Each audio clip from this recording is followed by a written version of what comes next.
인생이라는 긴 여정의 가을목에 서 계신 사랑하는 여러분, 참으로 고생 많으셨습니다.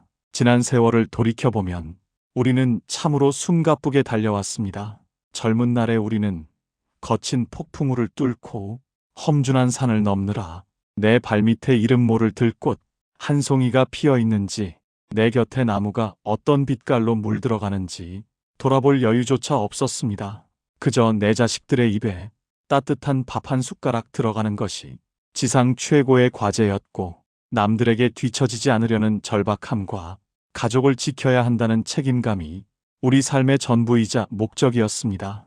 그런데 이제 어느덧 머리 위로 하얀 서리가 내려앉고 한숨 돌리며 뒤를 돌아보니 마음 한구석에 형용할 수 없는 허무함과 쓸쓸함이 안개처럼 피어오르기도 합니다.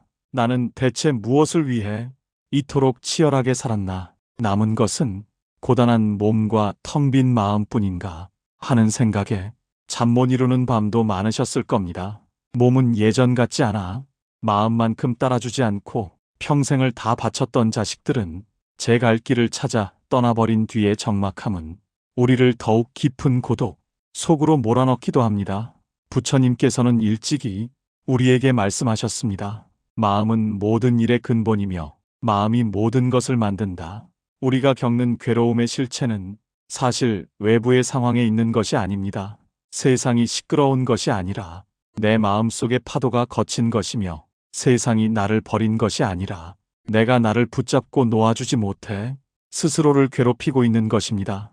오늘 이 시간은 2500년 전 부처님께서 제자들에게 들려주셨던 세상을 이기는 가장 강력한 무기이자 평온에 이르는 유일한 길인 마음 다스리는 법을 깊이 있게 나누고자 합니다. 60세 이후 인생의 후반전에서 우리가 어떻게 마음의 매듭을 풀고 진정한 자유를 얻을 수 있는지, 왜 이제는 채우는 삶이 아니라 비우는 삶을 선택해야만 하는지에 대해 아주 천천히 이야기해 보려 합니다. 이 법문은 단순히 귀로 듣고 흘려버리는 소리가 아닙니다. 오늘 저와 함께 이 길을 걷고 난 뒤 영상을 끄고 조용히 눈을 떴을 때 여러분의 어깨를 짓누르던 수십 년 묵은 돌덩이 하나가 마법처럼 사라지는 기적을 경험하시게 될 것입니다. 그 빈자리에 맑고 시원한 샘물이 솟아나는 평온을 느끼실 수 있도록 이제 마음의 문을 활짝 열고 부처님의 자비로운 품 안으로 깊숙이 들어가 보시죠. 우리는 평생 사람이 재산이라는 말을 금과 옥조처럼 여기며 살아왔습니다. 인맥이 넓어야 사회에서 성공하고 친구가 많아야 외롭지 않은 노후를 보낼 수 있다고 믿었기에 내키지 않는 술자리에도 머릿수를 채우러 나갔고, 속 좁은 이들의 하소연을 들어주느라 정작 내 마음이 타들어가는 것은 외면하며 살았습니다. 하지만 여러분, 이제 60이라는 숫자를 넘긴 지금 냉정하게 주변을 한번 돌아보십시오. 그 많던 인연 중에 정말 내 영혼을 따뜻하게 데워주는 이가 몇이나 남았습니까? 오히려 만나고 돌아오는 길에 공허함만 커지고 누군가의 자랑질에 가슴 한구석이 쌉싸름해진 적은 없으신지요? 부처님께서는 일찍이 우리에게 준엄한 경고를 던지셨습니다. 어리석은 자와 길을 함께 하지 마라. 그것은 원수와 함께 걷는 것보다 더 고통스러운 일이다. 우리가 남은 인생에서 가장 먼저 그리고 단호하게 끊어내야 할 이것은 바로 내 영혼을 갉아먹는 불필요한 인간관계입니다. 우리는 외로움이라는 괴물에게 잡아먹히지 않으려고 억지로 관계의 끈을 부여잡고 있지만, 사실 그 끈이 우리를 벼랑 끝으로 몰아넣고 있다는 사실을 깨달아야 합니다. 부처님께서 코살라국의 한 숲에서 수행하실 때의 일입니다. 그곳에는 무리에서 떨어져 홀로 지내는 커다란 코끼리 한 마리가 있었습니다. 그 코끼리는 다른 코끼리들과 먹이를 다투지도 영역을 두고 싸우지도 않았습니다. 그저 고요하게 숲을 거닐며 맑은 샘물을 마시고 푸른 잎을 씹으며 평화로운 시간을 보내고 있었죠. 부처님께서는 그 모습을 보며 제자들에게 이렇게 말씀하셨습니다. 저 코끼리를 보아라. 무리 속에 있을 때는 다른 코끼리들의 배설물에 오염된 물을 마셔야 했고 잠잘 곳을 두고 늘 경계해야 했다. 하지만 이제 홀로 된 저 코끼리는 누구의 방해도 받지 않고 오직 자신의 호흡에 집중하고 있지 않느냐? 지혜로운 동반자를 만나지 못했다면 차라리 저 코끼리처럼 홀로 가라. 그것이 어리석은 자들과 섞여 내면의 등불을 끄는 것보다 수만 배 나은 선택이다. 여러분의 인생도 이와 다르지 않습니다. 60세 이후에 찾아오는 고독은 하늘이 주신 선물입니다. 왜냐하면 인간관계의 80%는 사실 무의미한 감정의 소모이기 때문입니다. 모임에 나가보십시오. 겉으로는 웃으며 덕담을 나누지만 그 이면에는 누가 더 비싼 옷을 입었는지, 자식이 어느 대학에 갔는지, 손주가 얼마나 똑똑한지를 두고 끊임없는 비교와 시기가 오갑니다. 그런 대화 속에 내 마음을 던져놓는 것은 맑은 우물에 오물을 던지는 것과 같습니다. 이것을 끊어내지 못하면 여러분의 남은 인생은 계속해서 타인의 시선이라는 감옥에 갇혀 있게 됩니다. 운명이 바뀌는 원리는 아주 간단합니다.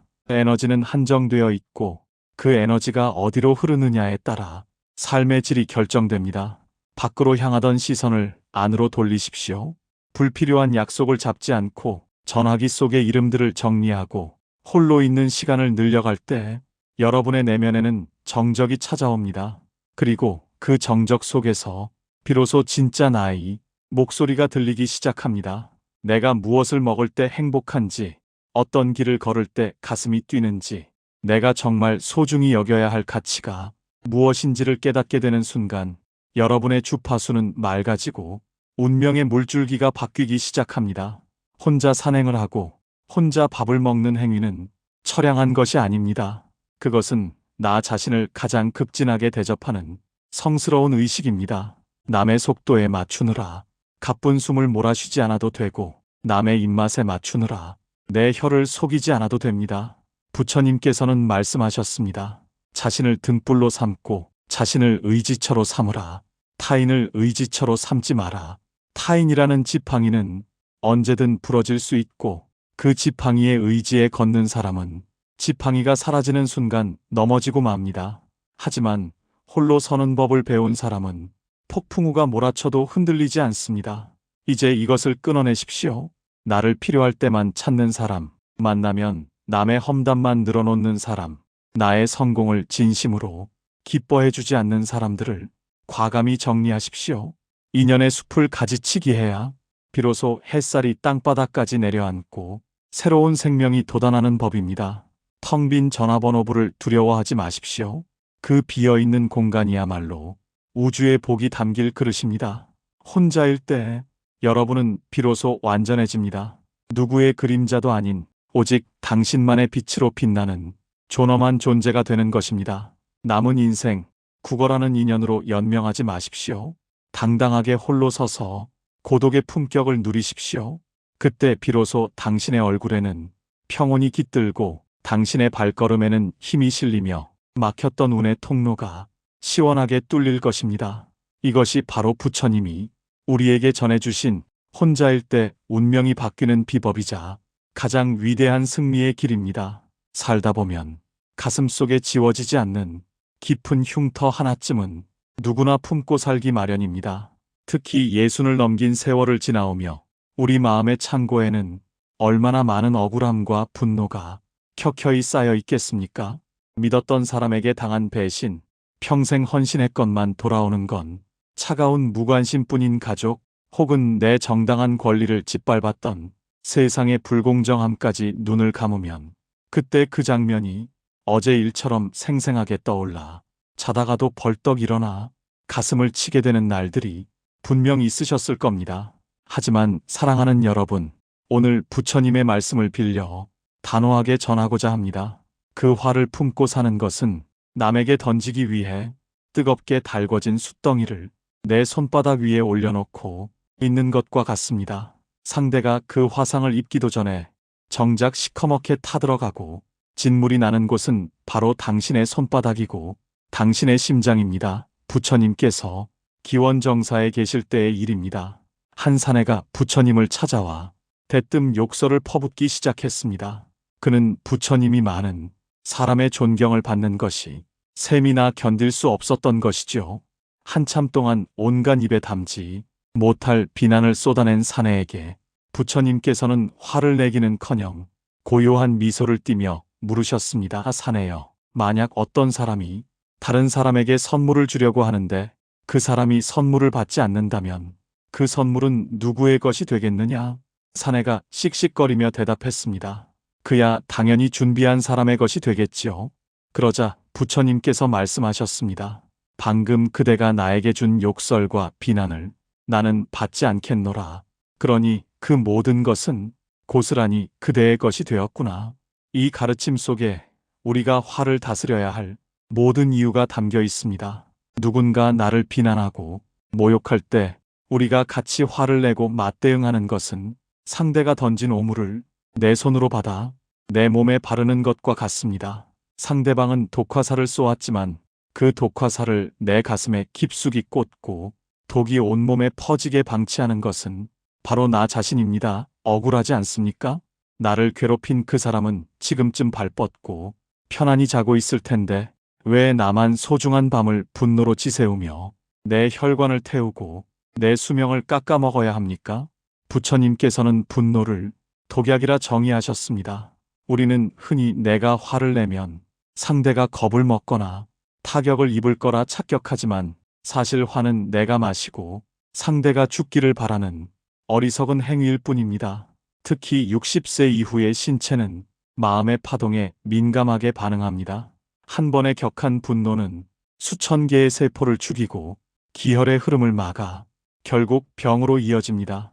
지금 여러분이 앓고 있는 이름 모를 통증, 답답한 가슴앓이의 정체는 사실 외부의 병균이 아니라 여러분이 방치한 화라는 불꽃일지 모릅니다. 그렇다면 이 뜨거운 화를 어떻게 다스려야 할까요? 부처님께서는 알아차림이라는 처방전을 주셨습니다. 화가 치밀어 오를 때 내가 지금 화를 내고 있구나 라고 객관적으로 관찰하는 것입니다. 화는 마치 도둑과 같아서 우리가 깨어 지키고 있으면 힘을 쓰지 못하고 도망가 버립니다. 화가 날 때 잠시 숨을 고르고 숫자를 세어 보십시오. 들숨과 날숨을 느끼며 뜨거워진 머리를 식혀 보십시오. 이 화는 잠시 머물다 가는 구름일 뿐 진짜 내가 아니다라고 스스로에게 속삭여 주십시오. 또한 용서라는 단어를 다시 정의해야 합니다. 많은 분이 용서를 상대의 잘못을 봐주는 것이라 오해합니다. 아닙니다. 용서는 상대를 위해서가 아니라 나를 살리기 위해 내 마음의 감옥문을 여는 결단입니다. 미운 사람을 내 마음방에 가두어 놓으면 내가 가는 곳마다 그 사람도 함께 데리고 다니는 꼴이 됩니다. 밥을 먹을 때도 잠을 잘 때도 그 원수와 함께 있다고 생각해 보십시오. 얼마나 끔찍한 일입니까? 용서는 그 사람을 내 마음의 방에서 영원히 퇴거시키는 일입니다. 깨끗이 청소된 그 방에 비로소 평화라는 귀한 손님이 찾아올 수 있습니다. 사랑하는 여러분, 이제 그 뜨거운 숯덩이를 손에서 놓아버리십시오. 그 사람이 잘나서 용서하는 것이 아닙니다. 당신의 남은 인생이 너무나 귀하고 소중하기 때문에, 그런 하찮은 인간과 감정 때문에 당신의 황금 같은 시간을 허비할 수 없기 때문입니다. 화를 내는 습관을 끊어내고 자비의 마음을 가질 때 당신의 얼굴에는 보살과 같은 온화함이 깃듭니다. 60세 이후의 얼굴은 그가 살아온 마음의 성적표라고 합니다. 주름 사이사이에 분노 대신 평온을 채워 넣으십시오. 그것이 바로 가장 품격 있는 노후이며 부처님이 말씀하신 진정한 마음의 승리입니다. 오늘부터 누군가 당신의 마음에 돌을 던지거든 같이 돌을 던지는 대신 그 돌이 가라앉을 수 있는 깊고 넓은 호수가 되십시오. 고요하고 깊은 호수는 어떤 돌멩이에도 파동이 금세 잦아듭니다. 당신의 넓어진 마음만큼 당신의 복은 더 크게 채워질 것입니다. 부디 화의 불길에서 벗어나 시원한 그늘 아래 머무시는 평온한 하루가 되시길 합장합니다. 우리네 부모들에게 자식은 생명 그 자체였습니다. 내 입에 들어가는 것보다 자식 입에 들어가는 밥 한 숟가락이 더 배불렀고, 내 몸이 고된 것은 참아도 자식 눈에 눈물 고이는 것은 참아보지 못했던 세월이었습니다. 그렇게 60평생을 내 삶은 뒤로 한 채 오직 자식의 성공과 안녕만을 바라보며 모든 진을 다 쏟아부었습니다. 하지만 세월이 흘러 머리가 굵어진 자식들은 이제 예전처럼 내 품 안의 자식이 아닙니다. 전화 한 통 없는 무심함에 서운함이 밀려오고 내가 어떻게 키웠는데 하는 보상 심리가 문득 고개를 들 때면 가슴 한구석이 시려옵니다. 부처님께서는 제자들에게 이런 말씀을 들려주셨습니다. 어느 날 길가에 떨어진 마른 나뭇가지를 보시며 제자들이여, 저 나뭇가지가 너희 것이냐? 라고 물으셨습니다. 제자들이 아니라고 답하자 부처님께서는 다시 말씀하셨습니다. 그렇다면 저 나뭇가지가 꺾이고 불에 타 사라진다고 해서 너희의 마음이 아프겠느냐? 제자들은 당연히 내 것이 아닌데 어찌 아프겠냐고 되물었습니다. 이때 부처님께서는 미소 지으시며 일갈하셨습니다. 자식도 재산도 심지어 내 몸뚱아리조차 사실은 저 나뭇가지와 같다. 원래 네 것이 아닌데 내 것이라 고집하고 움켜쥐려 하니 그것이 변하고 사라질 때마다 너희는 지옥과 같은 괴로움을 겪는 것이다. 사랑하는 여러분, 자식은 내가 세상에 태어나게 한 통로일 뿐 나의 소유물이 아닙니다. 자식은 잠시 내 집에 머물다 가는 귀한 손님입니다. 우리는 손님이 집에 오면 정성을 다해 대접하지만 그 손님이 제 갈 길을 떠난다고 해서 화를 내거나 가지 말라고 바짓가랑이를 붙잡지 않습니다. 손님은 손님의 길을 가야 하고 주인은 다시 자신의 일상을 살아야 합니다. 자식에게 쏟았던 과도한 에너지를 이제는 오롯이 당신 자신에게로 돌려야 할 때입니다. 내가 행복해야 자식도 마음 편히 제 인생을 살아갑니다. 내가 자식에게 짐이 되지 않는 가장 위대한 방법은 부모인 내가 먼저 홀로 서서 평온하게 웃는 모습을 보여주는 것입니다. 자식의 말 한마디에 인생 전체가 흔들리지 마십시오. 자식의 인생은 자식의 몫이고 나의 인생은 나의 몫입니다. 나는 부모로서 할 만큼 했다라고 스스로를 다독이며 집착의 끈을 과감히 내려놓으십시오. 그 끈을 놓는 순간 자식과의 관계도 비로소 의무가 아닌 존중으로 바뀌게 됩니다. 당신이 집착을 비울 때 자식은 비로소 당신을 나를 옥죄는 부모가 아닌 닮고 싶은 인생의 어른으로 바라보게 될 것입니다. 어느 날 아침 거울 속에 비친 낯선 노인의 모습에 소스라치게 놀란 적이 있으신지요? 깊게 패인 주름살과 희끗해진 머리카락, 예전 같지 않은 걸음걸이를 보며 나도 이제 다 살았구나 하는 탄식이 절로 나옵니다. 젊음이 영원할 줄 알았는데 고장난 기계처럼 여기저기 쑤시고 아픈 몸을 마주할 때면 서글픔과 억울함이 파도처럼 밀려옵니다. 부처님께서는 두 번째 화살의 비유로 우리를 위로하셨습니다. 누구나 나이가 들면 몸이 아프고 기력이 쇠합니다. 이것은 피할 수 없는 자연의 섭리이며 첫 번째 화살입니다. 하지만 왜 하필 나만 이렇게 늙었나, 젊은 시절이 그리워 견딜 수 없다며 한탄하는 것은 스스로 가슴에 제2 화살을 쏘는 것과 같습니다. 지혜로운 이는 첫 번째 화살은 묵묵히 받아들이되 마음을 병들게 하는 두 번째 화살은 절대로 맞지 않습니다. 봄꽃은 화사하고 찬란하지만 가을 산의 단풍처럼 깊고 진한 울림은 없습니다. 단풍이 붉게 물드는 것은 잎이 죽어가는 슬픈 과정이 아닙니다. 자신의 모든 생명력을 쏟아부어 생의 마지막을 가장 화려하고 성숙하게 완성하는 장엄한 의식입니다. 육체가 쇠하는 것은 영혼이 더 맑아지기 위한 비움의 과정입니다.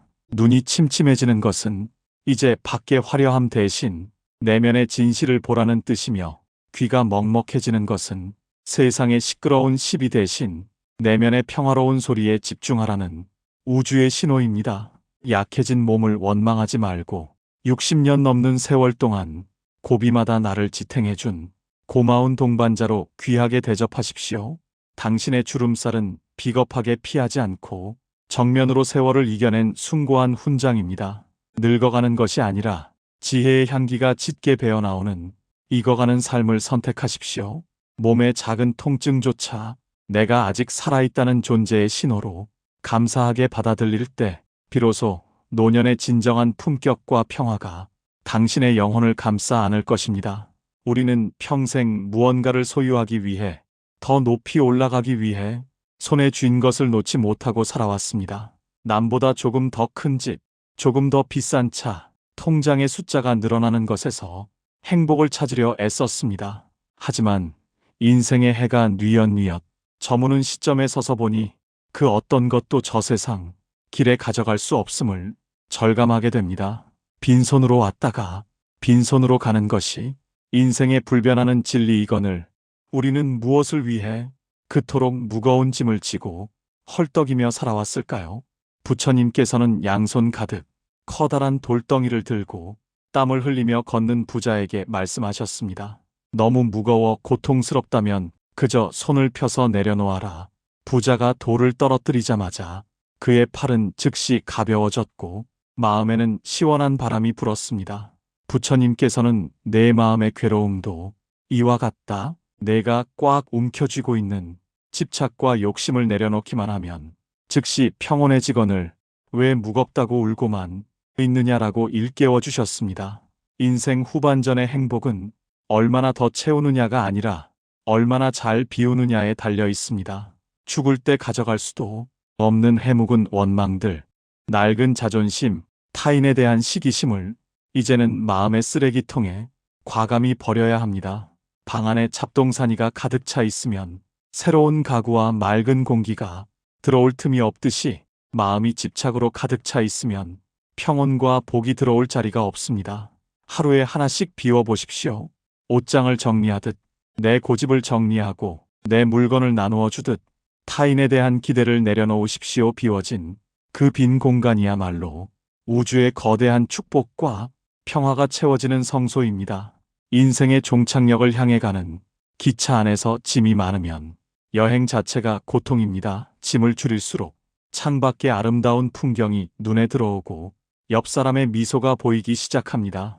가벼워진 당신의 영혼은 이제 그 어느 때보다 자유롭게 저 높은 곳을 향해 날아오를 준비가 되었습니다. 모든 생명은 태어나는 순간 이미 죽음을 향한 여행을 시작한 것입니다. 하지만 우리는 죽음이라는 단어를 마치 불길한 재앙처럼 여기며 애써 외면하고 두려워하며 살아갑니다. 그러나 60세 이후의 삶에서 죽음을 깊이 응시하는 것은 결코 절망이나 허무가 아닙니다. 그것은 오히려 가장 품격 있고 거룩하게 내 삶을 마무리 지을 수 있는 지혜의 시작입니다. 어떻게 마침표를 찍을 것인가를 진지하게 고민하는 자만이 남은 하루를 가장 찬란하게 살아낼 수 있기 때문입니다. 부처님께서는 파도의 비유를 들어 죽음의 본질을 설명하셨습니다. 거센 바다 위에 일어난 파도는 자신이 바다와 별개인 존재라고 생각합니다. 그래서 언젠가 바닥에 부딪혀 부서지고 사라질까봐 전전긍긍하며 두려워합니다. 하지만 파도의 실체는 무엇입니까? 파도는 곧 바다입니다. 잠시 인연에 따라 솟구쳤다가 다시 거대한 바다의 품으로 돌아가는 것일 뿐 파도라는 본질은 결코 사라지지 않습니다. 우리의 생명 또한 이 우주라는 거대한 바다에서 잠시 나라는 파도로 일어났다가 근원으로 회귀하는 과정입니다. 돌아갈 고향이 있기에 죽음은 소멸이 아니라 성스러운 귀향입니다. 죽음을 기억하는 메멘토, 모리의 마음을 가진 사람은 오늘 하루를 절대로 헛되이 보내지 않습니다. 누군가를 미워하고 시기하는데 금쪽 같은 시간을 쓰지 않으며 사소한 이익에 목숨 걸고 다투지 않습니다. 오늘 내가 숨 쉬고 있음에 진심으로 감사하고 곁에 있는 사람의 손을 따뜻하게 한 번 더 잡아주는 것.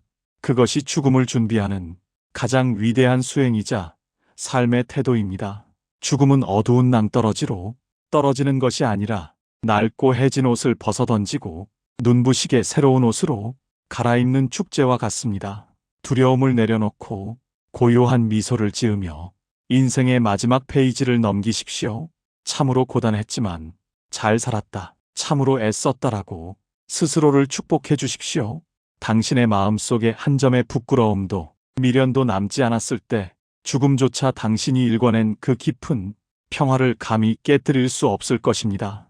당신은 죽음을 넘어 영원한 평온의 바다에 닿게 될 것입니다. 길다면 길고 짧다면 짧은 시간이 흘렀습니다. 부처님의 지혜를 따라 마음이라는 깊고 고요한 정원을 저와 함께 한 바퀴 거닐어 보신 소감이 어떠신지요? 처음 영상을 시작할 때 여러분의 가슴을 꽉 막고 있던 답답함이나 어깨를 무겁게 누르던 삶의 무게가 지금 이 순간 조금은 가벼워지셨나요? 우리는 평생 무언가를 채우기 위해, 더 많이 가지기 위해, 그리고 내 존재를 증명하기 위해 참으로 처절하게 버텨왔습니다.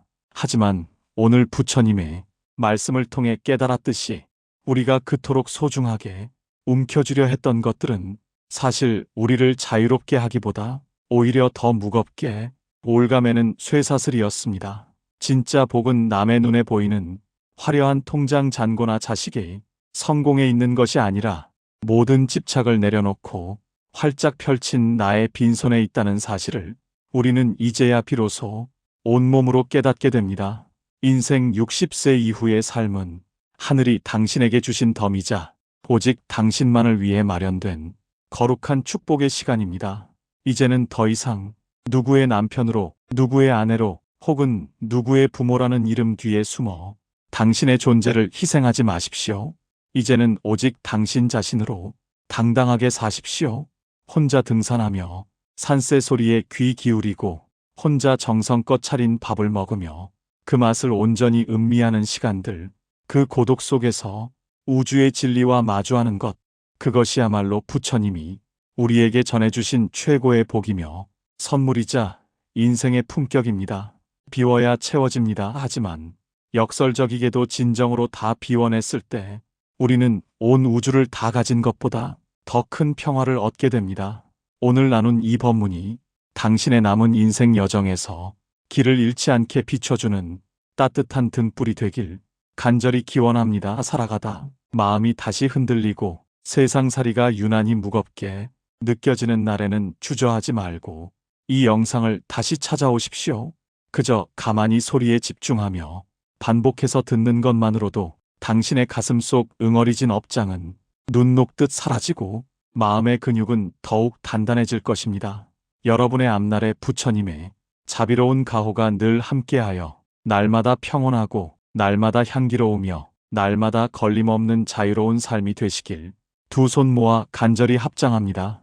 여러분은 이미 그 자체로 충분히 아름답고 훌륭하며 존재만으로도 온 세상을 밝히는 귀한 부처입니다. 당신의 고귀한 삶을 진심으로 응원합니다. 부디 평온하십시오. 성불하십시오.